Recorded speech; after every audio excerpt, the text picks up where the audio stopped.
So hello guys, welcome to our channel Bong Study Hub. My name is Taranav. Now I am second year student at Jadavpur University. So I guess এটা আমাদের 2024 student জন্য আজকে আমাদের এটা last video. মানে আমি আমি কখনো এক্সপেক্ট করিনি যে আজ আমাদের সাথে এত মানে 5000 প্লাস 5000 প্লাস মেম্বার্স, আমি কখনো সাবস্ক্রাইবার বলি না, 5000 প্লাস মেম্বার। যখন আমার কাছে 100 মেম্বার ছিল তো আমি অল টাইম বলতে 100 মেম্বার্স, কখন বলতে আমার কাছে 100 সাবস্ক্রাইব আছে, ঠিক আছে। তো আজকে আমাদের কাছে 5000 প্লাস মেম্বার্স জয়েন করেছে রিসেন্টলি, কত 4 মাসের মধ্যে, ঠিক আছে। লাইক আমি যা মনে হচ্ছে আমি মার্চ মাস থেকে ভিডিও বানানো স্টার্ট করেছি আমাদের ফার্স্ট সেমিস্টারের পর। মানে তার আগে ভিডিও বানাতাম, এমন যে ভিডিও বানাতাম না, আমি অলরেডি এক্সামের আগে থেকে ভিডিও বানানো শুরু করেছি, এরকম না। তার আগে ভিডিও বানানো স্টার্ট করেছিলাম, তার আগেও আমি WBG 2024 জন্য ভিডিও বানিয়েছি, ঠিক আছে।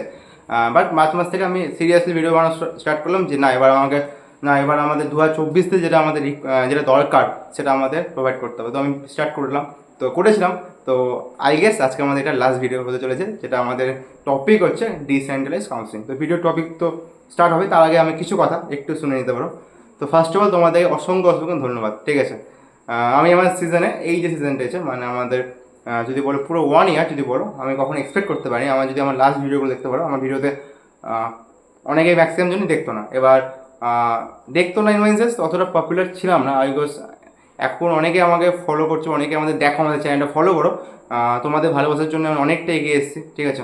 আর আশা করছি তোমরা এই ভালোবাসাটা দিবে, অবশ্যই দিবে। যদি তোমাদের মনে হয় তোমরা হেল্প পেয়েছো, তো অবশ্যই তোমরা তোমাদের জুনিয়রদের বা তোমরা যদি নিজেদের পার্সিয়াল ড্রপ দাও, বা তুমি যদি নিজেরাই তোমাদের আপকামিং জুনিয়র বা তোমাদের ভাই সবাইকে পারলে শেয়ার করতেই পারো, ঠিক আছে। যদি মনে হয় তো দেন, ঠিক আছে, কখনো জোর করবো না। তো নেক্সট তোমাদের কিছু কথা বলবো, যে কথাটা এটাই যে আমাদের 5000 প্লাস মেম্বার হয়ে গেছে। আমি এটা নিয়ে কখনো ইউটিউবে ভিডিও বলিনি যে কীভাবে কী হলো। তো এটা নিয়ে একটা আপকামিং ভিডিও আসবে, ঠিক আছে। আপকামিং ভিডিও আসবে। আর আমি আমার বাড়িতে আছি, ব্যাকগ্রাউন্ড থেকে বুঝতে পারছি নতুন একটা ব্যাকগ্রাউন্ড, ঠিক আছে, বাড়িতে আসছি। তো আজকে ভিডিও টপিক কি ডিসেন্ট্রালাইজড কাউন্সিলিং। সকলে ভিডিওটা শুনুন। আচ্ছা, আমার কমেন্টে অনেকে বলছে দাদা তোমার জন্য বলে এবার কাটো ভাই চলে যে ভাই এইসব কী বলছিস, খুঁজবি না। আমার আগে থেকে অনেক ইউটিউব চ্যানেল ভিডিও করতো, ঠিক আছে। আমার আগে থেকে আমাদের যাদবপুরের সিনিয়র বিভা সন্ধ্যা অ্যান্ড অনেকে ভিডিও করে এসেছে, ঠিক আছে। তো তারা খুব ভালো ভিডিও বানায়, ঠিক আছে। এগুলো নিয়ে কোনো চাপ নাই যে আমার জন্য এগুলো বলে নিজেদের আমি খুশি হবো না দুঃখ হবে বুঝতে পারছি না, ঠিক আছে। ম্যাক্সিমাম দেখ, আমার ডিসিতে ভিডিও করা দরকার, কারণ ডিসেন্ট্রালাইজড রাউন্ডে অনেকেই জানে না যে ডিসেন্ট্রালাইজড রাউন্ড কী করে হয় অ্যান্ড অল। তো আমার মনে হয় যে এর জন্য অনেক কলেজেরই কাট অফটা অনেকটা লো যায়, ঠিক আছে। বাট আমার মনে হয় তোমার যদি র্যাঙ্ক ভালো থাকে, তোমার র্যাঙ্ক যদি আন্ডার 10K থাকে, তুমি যাদবপুরে ট্রাই করতে পারো, বা যাদবপুরে এবার কাছে কাট অফ প্রচুর হাই যাচ্ছে। তো ধরতে পারো 5.5K মধ্যে তোমার যদি র্যাঙ্ক মিনিমাম যদি আন্ডার 7K বা আন্ডার 6K থাকে, তুমি যাদবপুরের ডিসিতে একবার বসতেই পারো, ঠিক আছে। ডিসিটা এমন কেস, তো ডিসি কি সব কিছু আজকে বলে দিচ্ছি, ঠিক আছে। তো ফার্স্ট অফ অল বলতে ডিসি মানে হচ্ছে ডিসেন্ট্রালাইজড কাউন্সিলিং। তো আমাদের কাছে হয়তো দুটো কাউন্সিলিং, একটা centralise counselling, decentralise counselling. Centralise counselling যেটা হয় ওটা হচ্ছে আমাদের পুরো WBG যে বোর্ডটা আছে, WBG বোর্ড কন্ডাক্ট করে, ওটা তোমাদের পুরো অনলাইনে প্রসেস হয়, অনলাইনে চয়েস ফ্রিং করতে হয়, তোমরা সকলে জয়েন করেছিলে, ঠিক আছে। নেক্সট হচ্ছে আমাদের ডিসেন্ট্রালাইজ কাউন্সিলিং। তো ডিসেন্ট্রালাইজ কাউন্সিলিং হয়, এটা তোমাদের কোনো ওয়েস্ট বেঙ্গল বোর্ড কন্ডাক্ট করে না। ফার্স্ট অফ অল বলে দিই, ডিসেন্ট্রালাইজ কাউন্সিলিং তোমাদের কখনো ওয়েস্ট বেঙ্গল বোর্ড কন্ডাক্ট করে না। তাহলে কারা করে, কেন করে, ঠিক আছে, কাদের জন্য করে, ঠিক আছে। 3টা কোয়েশ্চেন, কারা করে, কেন করে, কাদের জন্য করে। তো ভিডিওটা পুরোটা দেখবো, ঠিক আছে। থ্যাংক ইউ অল, ঠিক আছে। চাই আজকে তো থ্যাংক ইউ কেন বলতে ইচ্ছা করছে। তো কারা করে, প্রথমত অনলি গভর্নমেন্ট কলেজরা করে। তো নো প্রাইভেট কলেজে এখানে কোনো হাত নেয়, কোনো private college decentralise counselling conduct করে না। তো তোমরা যারা ভাবছো আমি প্রাইভেট কলেজে কি হতে পারি, না তুমি হতে পারো না। নেক্সট হচ্ছে কারা করে, তাহলে আমাদের করে গভর্নমেন্ট কলেজ। অনলি আমাদের যে গভর্নমেন্ট কলেজগুলো আছে, গভর্নমেন্ট কলেজে ডিসেন্ট্রালাইজ কাউন্সিলিং কন্ডাক্ট করে। ফার্স্ট কোয়েশ্চেন অ্যান্সার হয়তো পেয়ে গেছে, কেন করে। এবার দেখা গেলো আমি মপ আপ রাউন্ড বা সেকেন্ড রাউন্ডে আমি একটা কলেজে অ্যাডমিশন নিতাম, ঠিক আছে। হয়তো আমার একটা ভাই, ঠিক আছে, আমার ভাইয়ের নাম হচ্ছে কি দিব, সৌভিক একটা ভাই, রিসেন্টলি কল করেছিল, সৌভিক একটা ভাই। সে মপ আপ রাউন্ড বা সেকেন্ড রাউন্ডে সে একটা কলেজে অ্যাডমিশন নিল, লাইক যাদবপুরে। ওই হয়তো সেকেন্ড রাউন্ডে মেটালজি পেয়েছিল, ঠিক আছে, যাদবপুরে সেকেন্ড রাউন্ডে মেটালজি পেয়েছিল। এবং সে এখন জানিস আমার সিসাব রাউন্ডে হয়তো এখনও চলছে বা একটু বাকি আছে, ঠিক আছে। যেই খবর অতটা রাখি না, বাট আমি যা জানি যে সিসাব রাউন্ডে চলছে। তো হয়তো যে সিসাব রাউন্ডে আমার একটা, যেমন রিসেন্টলি একটা, এটা সত্যি কথা, রিসেন্টলি একটা ভাই যে সাগনিক নামে একটা ভাই আছে, সে সেকেন্ড রাউন্ডে যাদবপুরে কিছুই পায়নি, 3000 র্যাঙ্ক করেছিল। বাট সে এনআইটিতে কী পেয়েছে, আমাদের যে এনআইটি যে আই গেস এনআইটি দুর্গাপুরে কেমিক্যাল পেয়েছে। তো আই গেস ও যদি যাদবপুরে ভালো ব্রাঞ্চ না পায় তো চলে যেতে পারে। এবার হোপফুলি ধরো সেকেন্ড রাউন্ডে কি একজন অ্যাডমিশন নিয়ে নিয়েছে, ঠিক আছে, যাদবপুরে হয়তো মেটালজি অ্যাডমিশন নিয়ে নিয়েছে। এবার দেখা গেলো ওই সিসাব রাউন্ড বা অন্য কোনো কাউন্সিলিংয়ে হয়তো ওই এনআইটি দুর্গাপুরে মেকানিক্যাল, কেমিক্যাল, ইলেকট্রিক্যাল পেয়ে যাচ্ছে, তখনও ওই ভাবতেই পারে হয়তো যাদবপুরে মেটালজি ছেড়ে আমি যেতেই পারি, ঠিক আছে, একটা ঠিকঠাক চয়েসই আছে, খারাপ চয়েসও না, ঠিক আছে, যেতেই পারে। তো হয়তো ওই যাদবপুরের সিটটা ছেড়ে একটা এনআইটি বা একটা আইআইটিতে যেখানে জায়গায় এন্ট্রি নিল, তখন ওই সিটটা কি ফাঁকা হয়ে গেল। তো আমাদের যখন কলেজের যে আছে পুরোটা ভালো করে বুঝাচ্ছি, কলেজের ভিডিওটা পুরোটা দেখবে, ঠিক আছে, আর ভিডিওটা একটু লম্বা হতে পারে। তো কলেজে যে পুরো যে ব্যাপারটা আছে, লাইক একটা ডিপার্টমেন্টে 40টা সিট, ঠিক আছে, সেকেন্ড রাউন্ডে আমি 35 সিট আমার ফুল হয়ে গেছে, থার্ড রাউন্ডে মপ আপ রাউন্ডে 5টা সিট খালি ছিল, 5টা সিট ফুল হয়ে গেছে, তো 40 সিট আমার ফুল হয়ে গেছে, ঠিক আছে। এবার যখন মপ আপ রাউন্ড হয়ে যাবে তখন দেখবে অনেকে সিট টিট ছেড়ে দিচ্ছে, এটা হয় প্রতি বছরই হয়, এমন না যে এই বছর হবে না, আজ থেকে 3 বছর 4 বছর যদি বলো হয়েছে, আমার সময় হয়েছিল, তোমাদের সময় হবে, তো 3-4 বছর যেটা বলছো এটা হয়। তো দেখা গেলো মপ আপ রাউন্ডে মেটালজিতে 4টে সিট খালি, 4টে ছেড়ে কলেজ ছেড়ে দিল, ঠিক আছে, 4টে সিট খালি। তো তখন কী হবে, তখন দেখছি মপ আপ রাউন্ড মেটালজিতে, যাদবপুর মেটালজিতে 4টে সিট খালি, প্রিন্টিংয়ে 3টে সিট খালি, ফুডে 2টো সিট খালি, ইলেকট্রিক্যালে 1টে সিট খালি, তারপরে আমাদের কী বলে ইনস্টিটিউটে 3টে সিট খালি, এরকম তো প্রতিটা সিট খালি হলে ওরা একটা সিট ভ্যাকেন্সি বের করলো, লাইক যাদবপুর ডিসাইড করলো যে আমাদের যে সিট ভ্যাকেন্সিটা আছে এটার জন্য আমরা একটা কাউন্সিলিং করবো, যার নাম হচ্ছে ডিসেন্ট্রালাইজ কাউন্সিলিং। ব্যাপারটা বুঝতে পারলে, ডিসেন্ট্রালাইজ কাউন্সিলিং, এটা আমরা করবে, ঠিক আছে। ডিসেন্ট্রালাইজ কাউন্সিলিং কন্ট্যাক্ট করলো, লাইক লাস্ট ইয়ার আমাদের সময় হয়েছিল 5 অক্টোবর, এটা আমার সময়, আমার দিন 5 অক্টোবর হলো মনে আছে না, আগে 4 অক্টোবর 5 অক্টোবর দুটো টাইম ছিল জেনারেলদের জন্য। তো এটাও ডিসেন্ট্রালাইজ কাউন্সিলিং কন্ট্যাক্ট হয়েছিল লাস্ট ইয়ার অক্টোবর হয়েছিল, তো তোমাদের কখন হবে সেটা আমি বলে দেবো। তো একটা ঠিক করেছে এরকম টাইমে আমরা ডিসেন্ট্রালাইজ কাউন্সিলিং কন্ট্যাক্ট করবো, ঠিক আছে। তখন প্রতিটা বাকি যে কলেজ আছে লাইক ক্যালকাটা বলো বা জলপাইগুড়ি বলো, কল্যাণী বলো, আইএম বলো, প্রতিটা কলেজ স্টুডেন্ট যাদের র্যাঙ্ক মোটামুটি ভালো আছে তারা ঠিক করলে হ্যাঁ আমি ডিসিতে পার্টিসিপেট করবো, যাদবপুরে যেটা পাবো নিয়ে নেবো, ঠিক আছে। তো ওরা গেল ওখানে গিয়ে ডিসেন্ট্রালাইজ কাউন্সিলিংটা হয়, পুরো ওটা অফলাইন কাউন্সিলিং, বারবার বলছি এই কাউন্সিলিংটা কিন্তু কোনো অনলাইন কাউন্সিলিং না, এটা পুরো অফলাইন কাউন্সিলিং হয়, কলেজে ওখানে গিয়ে যেতে হবে। কেউ যদি ভাবো দাদা আজকে আমার ডিসি কাউন্সিলিং আছে কালকে কি আমি পার্টিসিপেট করতে পারবো, না ভাই না, তাহলে পার্টিসিপেট করতে পারবি না, যখন যে টাইমটা আছে তখন সেই টাইমে তোকে ডিসেন্ট্রালাইজ কাউন্সিলিংয়ে পার্টিসিপেট করতে হবে। যদি বলে 10টা থেকে 11টার মধ্যে এই র্যাঙ্কে ছেলে আসবে, তো 10টা থেকে 11টার মধ্যে তোমাকে যেতে হবে, ঠিক আছে। যাদবপুরে যদি বলে যাদবপুরে ডিসেন্ট্রালাইজ কাউন্সিলিংয়ে যা জেনারেল ক্যাটাগরি থাকে আন্ডার 10K অব্দি রাখে, আন্ডার 10K অব্দি ছেলেকে নিব না, এখন নিব না, ঠিক আছে।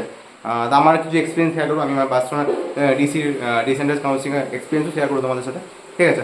তো এটা হলো ডিসেন্ট্রালাইজ কাউন্সিলিং কারা করে বুঝতে পেরে গেছো, কেন করে বুঝতে পেরে গেছো, ঠিক আছে। আগে ডিসিটা বুঝতে। নেক্সট কোশ্চেন, দাদা আমি কি ডিসিতে পার্টিসিপেট করতে পারবো? যাদবপুর বলে যাদবপুর আন্ডার 10 কিছু র্যাঙ্ক থাকে, জেনারেল ক্যাটাগরি বলে, হ্যাঁ তাহলে পার্টিসিপেট করতে পারবে। আদার্স ক্যাটাগরির জন্য হয়তো সব র্যাঙ্কে চলে যায়, ঠিক আছে, কারণ তোমাদের এসসি কাট অফ জানোই তো মোটামুটি 15,000 16,000 চলে যায় ইজিলি, ঠিক আছে। আদার্স কলেজ যদি বলি ক্যালকাটা ওগুলো ক্যালকাটা বলো, তো জলপাইগুড়ি বলো, কল্যাণী বলো, এইসব কলেজও ডিসেন্ট্রালাইজ কাউন্সিলিং হয়। তারপরে কুচবিহার বলো, তারপরে পুরুলিয়া বলো, তারপরে সেরামিক টেকনোলজি বলো, সব কলেজে তোমাদের ডিসেন্ট্রালাইজ কাউন্সিলিং কন্ট্যাক্ট করা হয়। তো এই সব কলেজে কন্ট্যাক্ট নোটিশ কখন পাবো কী করে কী করতে হবে কখন পাবো?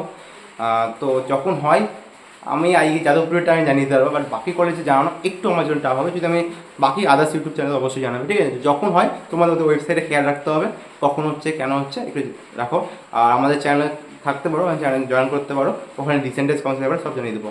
আর তো আমাদের যে কাউন্সিলিং সাপোর্ট তো আছে, ওখানে তো অনেকেই জয়েন করেছে অলরেডি, আমাদের কাছে 250+ স্টুডেন্ট জয়েন করেছে, ঠিক আছে, নেভার এক্সপেক্ট। আমি তো ভেবেছিলাম এই বছর 50+ স্টুডেন্ট জয়েন করলে আমার কাছে হয়তো অনেক, বাট 255x স্টুডেন্ট জয়েন করেছে। আর পারলে ওখানে জয়েন করতে পারো, ওখানে আমি তোমাদের ডিসেন্ট্রালাইজ কাউন্সিলিং ব্যাপারে জানিয়ে দেবো, কী করে কী করতে হয় অল, তোমার পার্সোনালি গাইড করে দিতে পারবো, ঠিক আছে। কী করে কী করতে হয় সব কিছু তোমার জানিয়ে দিতে পারো, যে মনে হয় জয়েন করবে, ওটা পেড কাউন্সিলিং, ঠিক আছে। ওটা ফিস আমাদের 300 রুপিস ছিল, যেটা ঠিক আছে অলরেডি জয়েন করেছে। আই থিঙ্ক তোমার যদি মনে হয় যে আমি ডিসিতে পার্টিসিপেট করবো দেন ঠিক আছে। লাস্ট আমার ডিসেন্ট্রালাইজ কাউন্সিলিং গল্পটা বলি, আমার ডিসেন্ট্রালাইজ কাউন্সিলিং হয়েছিল আমাদের অক্টোবর মাসে, তার আগে আমি ক্যালকাটাতে জয়েন করেছিলাম, ক্যালকাটাতে এক ডিপার্টমেন্টে জয়েন করেছিলাম। আমার জুট 5 টেকনোলজি ছিল ক্যালকাটাতে, আমার 7K র্যাঙ্ক ছিল, ঠিক আছে, 500 আমার র্যাঙ্ক বলতে কোনো লজ্জা লাগছে না, 7K র্যাঙ্ক ছিল। আমি অলরেডি একটা ভিডিও বানিয়েছি হাওয়াই কয় যাদবপুর ইউনিভার্সিটি, তখন ওখানে আমি র্যাঙ্ক বলেও দিয়েছিলাম, ঠিক আছে। তো র্যাঙ্ক ছিল মোটামুটি, আমি ক্যালকাটাতে ডিসিতে আমি মোটামুটি কেমিক্যাল পেয়ে যেতাম। তো এই বছর যাদের র্যাঙ্ক মোটামুটি 5K 7K 8K 9K rank আছে, কেমিক্যাল ইলেকট্রিক্যাল ক্যালকাটার মধ্যে তুমি এক্সপেক্ট করতেই পারো, ঠিক আছে। ক্যালকাটা কিন্তু খুব ভালো কলেজ, আর যাদবপুরের পর আমি ওটা সেকেন্ডে অলওয়েজ রাখি, বাকি তোমাদের ওপিনিয়ন, ঠিক আছে। তো ক্যালকাটায় মোটামুটি যেহেতু আমি জানতাম কেমিক্যাল পেয়ে যাবো, যাদবপুরে হয়তো আমার হবে না, কারণ যাদবপুরে কাট অফ প্রচুর হাই যায়, বাট কোনো কারণে কাট অফ লো যায়, দেন যাদবপুরে পাই, বাট ঠিক আছে, অনেকে ভাবো এটা লাক, ঠিক আছে থাক। আমি যা মনে করি লাইফের লাক ম্যাটার করে, ঠিক আছে। বাট এমন না যে লাকের উপর ভরসা করে আমি হার্ড ওয়ার্ক করবো না, এটা সবথেকে খারাপ, ঠিক আছে। তোমাকে হার্ড ওয়ার্ক করে যেতে হবে, তারপর ভগবান তোমাকে সাজিয়ে দেবে। আমি অলওয়েজ এটা মনে করি, ঠিক আছে। আর হয়তো আমার যাদবপুর নাও হতো, তা আমার সত্যি বলতে আমার কিছু হতো না, ঠিক আছে। আমি যে ক্যালকাটাতে কেমিক্যাল হতো, ক্যালকাটা কেমিক্যালে খুশি ছিলাম। আমি ভেবেও নিয়েছিলাম লাইক, আমি যখন ভাবলাম যে আমার র্যাঙ্কে ক্যালকাটাতে কেমিক্যাল হতে পারে, যখন সিনিয়রদের সাথে কথা বলে জানলাম, তখন দেখলাম যে এই কলেজে মিনিমাম 6 LB মধ্যে অ্যাভারেজ পেয়ে গেছে। তো আমি রিজার্ভ করি, তো আমি গেটে প্রিপারেশন করবো। তো আমি গেটে প্রিপারেশনও মোটামুটি ভেবে নিয়েছিলাম, এই আমি ফলো করতাম, হ্যান্ড সব ভেবে নিয়েছি, IOCL, তারপর বিভিন্ন যে গেটে যে কোম্পানিগুলো আছে, বড় বড় PSU আছে, EIL আছে, ঠিক আছে। এগুলো মোটামুটি সব কিছু আমার জানা ছিল। লাইক আমি ভেবে নিয়েছিলাম যে আমার কেরিয়ার কেমিক্যাল ইঞ্জিনিয়ার হিসেবে হবে। বাট লাইফে এরকম টার্ন হয়, দেন আমি যাদবপুরে আসি, যাদবপুরে প্রিন্টিং ইঞ্জিনিয়ারিং পাই, ঠিক আছে, আমার র্যাঙ্কে। আর আমিও হ্যাপি, যেটা পেয়েছিলাম সেটা তো হ্যাপি ছিলাম, যেটা পাচ্ছি যেটাতে এখন আছি সেটাতেও আমি হ্যাপি, ঠিক আছে। লাইফে একটা কথা বলবো, তুমি তোমার হার্ড ওয়ার্ক করে যাও, ভগবান তোমার সাথে দিবে অবশ্যই, একটা টাইমে সত্যি দিবে, ঠিক আছে। লাইক আমি যদি বলি আমার টাইমে, আমার যখন ক্লাস 10-এ যখন এক্সাম হয়, আমি একটু শেয়ার করি, অনেকে বলছিল ক্লাস 10-এ এক্সাম হয়, আমার ক্লাস 10-এ আমি 91% হয়, 636 নাম্বার পাই। আমাদের 700 এক্সাম, তো 90.86 মতো নাম্বার পাই, ঠিক আছে। আর সেই সময় আমাদের একটা খুব ভালো স্কুল, যেটা জানেন না অনেকে, যারা মালদে থাকলে জানেন, বিবেকানন্দ রামকৃষ্ণ মিশন, তারপর একটা অক্রমণী, দুটো খুব ভালো স্কুল। ওই কলেজে কাট অফ যায়, ঠিক আছে, 640। আমার 4 নম্বরের জন্য ওই কলেজগুলো, সরি আবার কলেজে বলছি, আমার 4 নম্বরের জন্য ওই স্কুলটা হয়নি, ঠিক আছে। যদি আমি অক্রমণী বলি, অক্রমণীতে আমাদের কাট অফ 640। আর যদি রামকৃষ্ণ মিশন বলি, রামকৃষ্ণ মিশনে মোটামুটি আমাদের কার নাম্বার থেকে, সায়েন্সের নাম্বার থেকে, ইংলিশের নাম্বার থেকে। তো আমার ইংলিশের নাম্বার 80 ছিল, সায়েন্সে আমার মোটামুটি, সায়েন্সে আমার ম্যাথসে 95 ছিল, ফিজিক্যাল সায়েন্সে 95, আর লাইফ সায়েন্স যেটা বলো লাইফে 93 ছিল। আমি ওয়েস্ট বেঙ্গল বোর্ড থেকে আছি, তো মোটামুটি ভালো নাম্বার ছিল ওখানে, ঠিক আছে। তখন আমার সায়েন্সে কোনো প্রবলেম হয়নি, বাট আমার ইংলিশে যেহেতু নাম্বারটা কম ছিল, তো তাই জন্য ওই আমার স্কুলে যা আমি দেখতে, ওই স্কুলে আমার 2 থেকে 3 নাম্বারের জন্য হয়নি, আর আমার অক্রমণে 4 নাম্বারের জন্য হয়নি। তো আমি কি তখন কি আমি ভগবান গাল দিতে শুরু করে দেবো নাকি, যে ভগবান কেন হলো না, লাখ লাখ অন্য কাস্টের ছেলে হয়ে যাচ্ছে কেন হলো না, ঠিক আছে। তো ওটাই হচ্ছে ব্যাপার না। এটা বলে নিজে হার্ডওয়ার্ক করে যাও, ভগবান তোমার অবশ্যই সাথে দেবো। আজ হয়তো তোমাকে ভগবান সাথে দেয়নি, আজ হয়তো তুমি সাথে যাদবপুরে কারো অনেক হাই গেছে, আজ হয়তো তোমার 5K বা 5.5K র্যাঙ্ক করে তুমি হয়তো ভাবছো যে আমার হবে কি হবে না, লাস্ট ইয়ার হয়ে গেলো, 7K ছেলে পেয়ে যাচ্ছে, এই ইয়ার হচ্ছে না, গাল দিয়ে শুরু করে, এগুলো আই থিঙ্ক এগুলো অ্যাভয়েড করো। মানে এরকম মাইন্ডসেটটা নাও করাই বেটার, ঠিক আছে। যদি না হয় তুমি যে কারণেই যাও না, যে কলেজ জানো, একদিন তার থেকেও বেটার করতে পারবে, ঠিক আছে। তুমি ওখান থেকে যাও না, আমি কেন বলছি ক্যালকাটা থেকে ভালো অপরচুনিটি, না ক্যালকাটাতেও ভালো অপরচুনিটি আছে, ক্যালকাটাতেও লাইক বিভিন্ন ভালো ভালো কোম্পানিসও আছে, 6LB 9LB কোম্পানিসও আছে, ঠিক আছে। হ্যাঁ, তো প্রচুর অপশান আছে, ভগবান অবশ্যই তোমার সাহায্য দেবে, জাস্ট ভগবানের উপর বিশ্বাস রাখো। আর নেক্সট হার্ডওয়ার্ক করে যাও, লাক তো ফ্যাক্টর করে ভাই। আমি যে ইউটিউব চ্যানেল শুরু করেছি, আমার ওই লাক ফ্যাক্টর তো করেছে ভাই, ঠিক আছে। লাক সব জায়গায় ফ্যাক্টর করে, অনেক তো ইউটিউব চ্যানেলই করেছে না, তো সবারই কিন্তু লাক তো ম্যাটার করে, বাট তার সাথে ম্যাটার করে তোমার হার্ডওয়ার্ক। তুমি হার্ডওয়ার্ক না করো, তোমার লাক থেকে কিছু হবে না। তো লাক প্লাস হার্ডওয়ার্ক প্লাস আমাদের ভগবান, গডস প্ল্যান, ঠিক আছে, তিনটা যদি থাকে সব কিছু হবে। তো তার আগে লাক তো তোমার হাতে নাই, তোমার হাতে গিয়ে তোমার হাতে আছে হার্ডওয়ার্কটা, তো হার্ডওয়ার্কটা করে যাও, বাকি যা হবে দেখা যাবে। আমি অলওয়েজ বিলিভ করি যা হবে দেখা যাবে, ঠিক আছে। এইটুকুই আমার কথা ছিল। আর আশা করছি তোমাদের ডিসি নিয়ে যেটা রিসেন্টেন্স কাউন্সিল, তোমাদের যা যা ডাউট ছিল সব সলভ হয়ে গেছে। আর প্লিজ আমাকে বলো না যে তোমার জন্য কাটা হয়ে যাচ্ছে এবার, ঠিক আছে। আমার হাসি পাচ্ছে আর কী বলবো থেকে, ঠিক আছে। Thank you for watching our videos, bye bye. আর তোমার 2025 তারিখ এক্সাম প্রিপারেশন করছো, তাদের জন্য ওয়েলকাম, ঠিক আছে। চলো গাইস, টাটা, বাই।